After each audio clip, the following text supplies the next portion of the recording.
What's up you guys? This is Josh here with the GoKaioken channel, and today I've got a very exciting update to give you guys on the Arrma Limitless. I literally just finished the last couple things I needed to do, and I couldn't wait to shoot this video, so I went ahead and just pulled my phone out and got recording. So as you can see, I'm still rocking the Limitless with the open wheel design, and the body is still stock height. So that'll be key in just a moment when I take the body off and you guys see what I've done. So with this Limitless, my best, my personal best before these upgrades that I'm about to go over was 135 miles an hour. That was with the Castle 1717 motor. I think it was 1650 kV.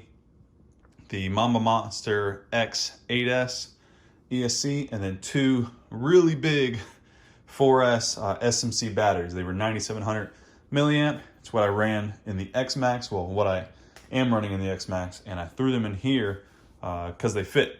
And so that's what I ran to get 135. Had some issues with voltage drop and different things like that. I reached out to Castle and they were basically like, yeah, that's not the best motor and ESC to go with for this. So anyways, what I've done, let me go ahead and take this body off, is I've upgraded that motor and ESC to this.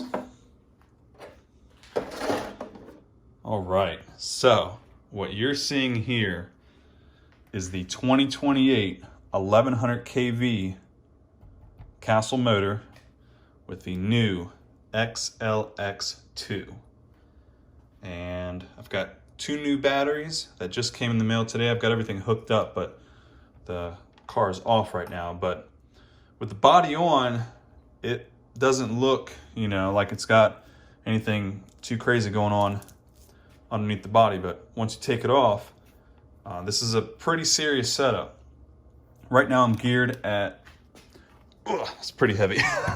I'm geared at 34 tooth on the pinion and 39 tooth on the spur. So I'm not quite 1-to-1 yet, but pretty close. I want to run it like it is and see how it goes. But let me run through everything so you guys know exactly how everything fits and all that. So first up is this motor mount, which I'm using for right now, but I want to upgrade to, what I'll do is I'll look up the motor mount that I'm going to be putting in here, but it makes meshing the gears much easier. But got that regular motor mount in there right now. Motor's usually over here.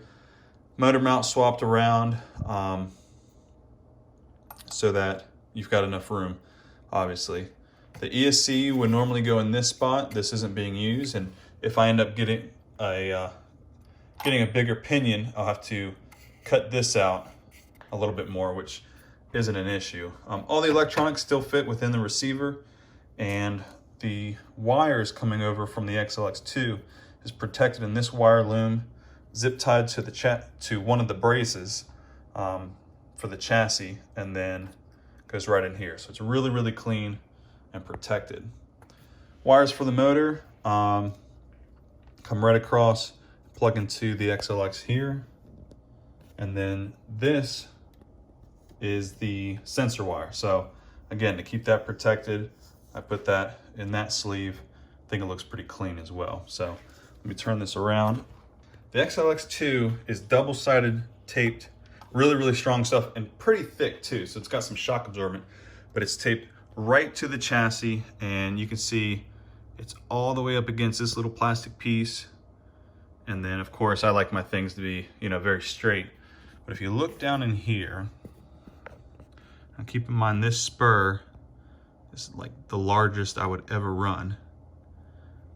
But you can see how close that spur is to the ESC. Now, again, that's right now, it should never hit because this is like really locked in there. But I'm running 34, 39. I'll end up dropping that spool to a 34 and run 34, 34 potentially. I might try 39, 39 for a while, but eventually I will overgear. So the spur will drop down 34, 33, 32, etc. And I drop down on the spur side so that it's even smaller increments changes as far as gear ratio. So that at the max, 39, it just barely clears. So keep that in mind. Okay, the last thing. One, I didn't want to run the 9700 batteries both on this side because they're so heavy. If I pick up the Arrma right now, you'll see that it wants to lean on that side just a little bit. It's about 100 grams more on this side than it is on this side. If I wanted, I can fill this space in with some weights to balance it out, but 100 gram difference isn't too much. So anyway, so that was one thing. The other thing is the height of those two batteries stacked made it so that I could not keep the body at the stock height, which was not good. So the battery tray, I ended up having to cut out a couple notches on either side and let those batteries drop all the way down to the chassis. The only risk with that is now it's pretty much, you know, battery, chassis, nothing else. If something hits hard enough underneath there, you got a chance to damage the battery. But I don't think that would happen. But you never know. That's one of the sacrifices. 6,000 milliamp. It's pretty much the smallest you're going to want to go for a speedrun car. Some people, say that you can go all the way down to 5,000. And I could have got two 5,200 milliamps and been even shorter here, so that the body would fit better, but not by much. Using the 8mm, what are these? OSE 8mm connectors. So these are all 8 gauge wires coming from the battery connectors in the ESC and the motor connectors, all 8 gauge. The batteries are 10 gauge. So the limiting factor in this setup, like a lot of setups, is still the batteries.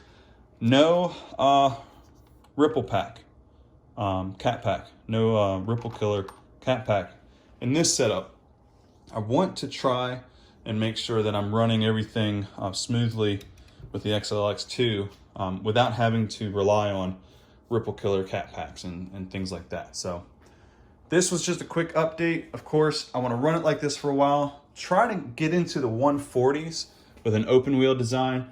If I'm lucky, 150, but we'll run it like this, see what we can get, and then gear up from there. And eventually we'll get into some things like some carbon fiber wheel well covers, side skirts, maybe a different body. But if you guys want to see that, be sure to let me know. Leave a comment, leave a like, subscribe so you don't miss a future video, and I'll see you in the next one.